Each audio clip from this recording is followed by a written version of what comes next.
great war comes as we know it must. And the government says it's time for every citizen to go and fight to the death. Hey, welcome back to Tactics Talk with Guido. Thanks for tuning in. I do appreciate your support. Hey, I've got another example here of a good platoon getting together and showing what platoons can do. You can see that I've loaded in here to Sacred Valley a platoon of 2 with myself and a Rocket Man.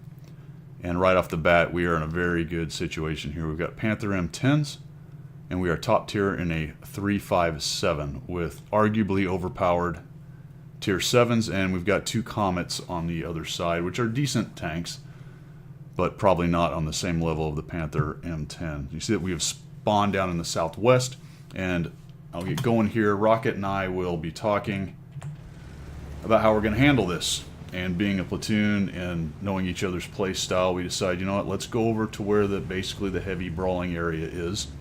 Even though we are not exactly heavies, we're pretty close in this particular game.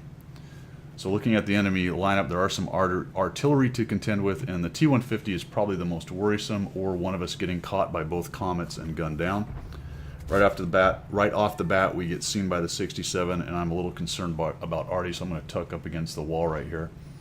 Hate to lose a bunch of hit points before I even get started. So we are headed over to the heavy brawling area, and between our pretty good armor and the DPM of our guns, we are probably going to be able to machine gun down just about anything we meet here, and that is initially the plan. We got an M4 coming in there, 2 M4s it looks like, and this guy is really not paying attention, so he doesn't really understand I'm right there. Wasting gold on him.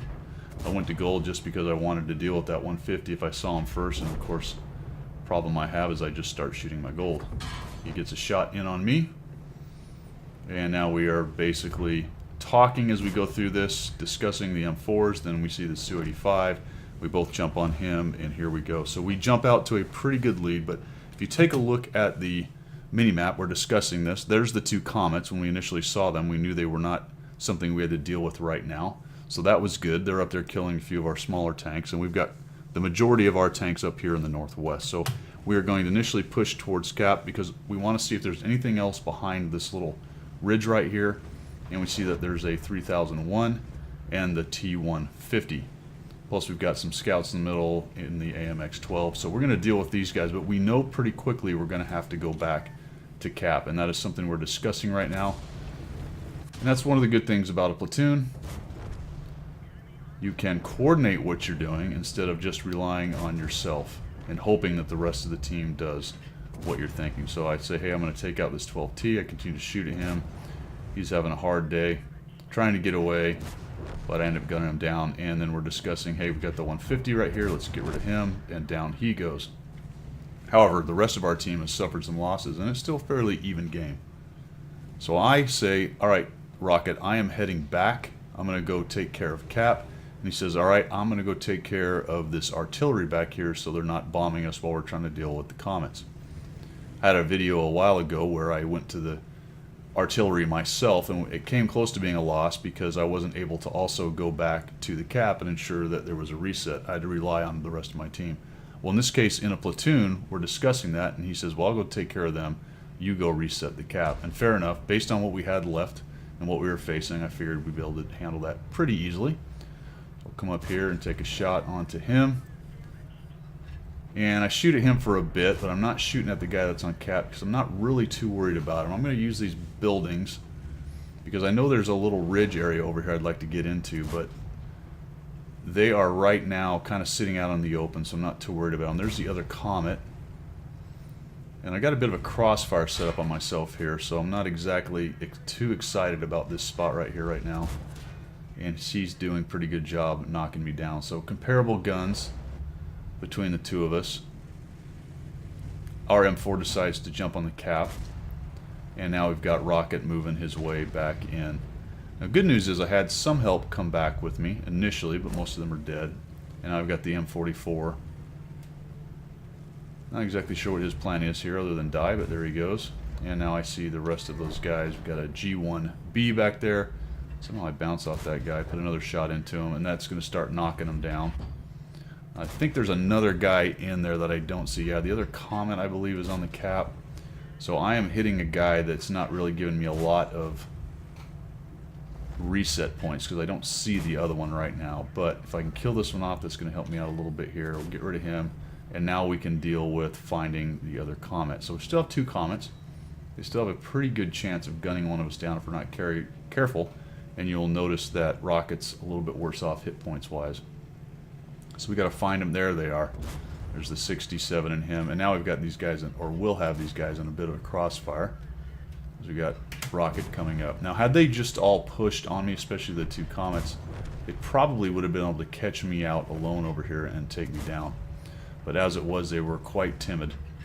And you'll see that one of them actually cruised away and headed towards the middle. Now, whether he was looking to go take on Rocket as he was wounded, or what exactly his plan was, I'm not exactly sure.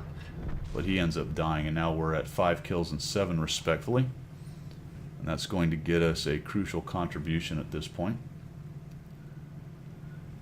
And we get a little bit more platoon coordination here. So you'll note that, take control of the camera here, that Rocket is not quite a one-shot, but 2 quick shots from the comet will take him down.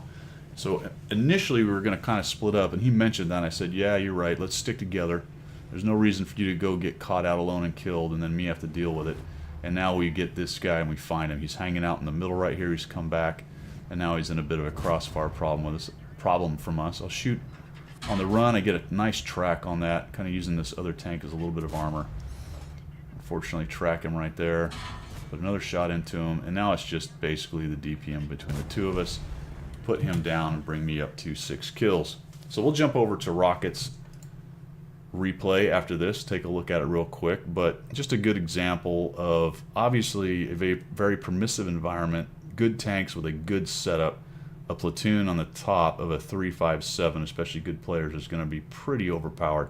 But a good example of discussing how the platoon is going to operate, making a plan that makes sense, and then adjusting on the fly as it goes, which will help you in any kind of game, even ones where you're not running around in an arguably overpowered tier 7 premium with preferential matchmaking and rocking it. But it ends up being a pretty good game, around what, 3,218 damage for me, 6 kills for me and 7 for Rocket. Let's jump over to Rocket's replay and take a quick look at his. Alrighty then, well, it looks like I lied. I tried to start up his replay and for some reason it crashes every time. Good job, Wargaming. No big deal though, you saw the basic gist of it right there. I hope you like what you saw. If you did, make sure you subscribe to the channel, and as always, we will see you.